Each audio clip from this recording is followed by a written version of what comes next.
I don't want to call it a bubble, but this AI growth trajectory that we've been on, it kind of comes in waves. Very recently, we've been on this really high optimism wave, and it's caused many stocks to become arguably expensive, and it's also enabled technical conditions in many stocks to become extremely overextended in the near term.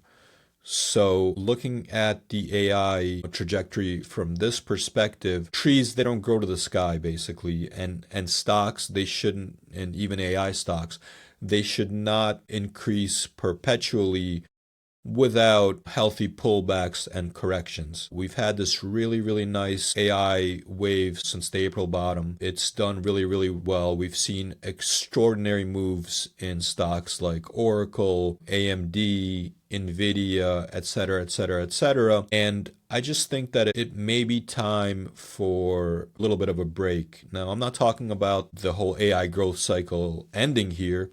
What I'm talking about is some sort of rational pullback that would get those technical conditions a little bit more in line with reality. That would just get a little bit of the froth out of some of these more elevated valuations. But there's a lot of growth ahead still.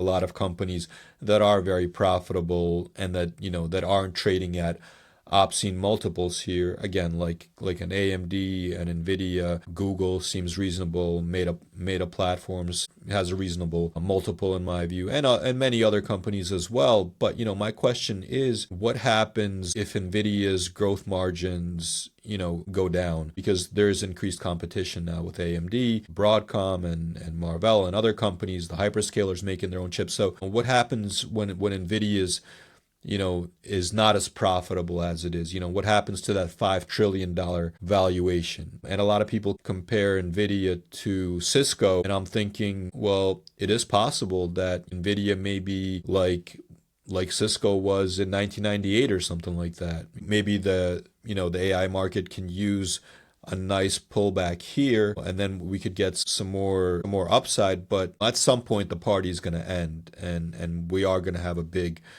meltdown probably. So it's just a matter of staying vigilant and not being the bag holder, and so to say.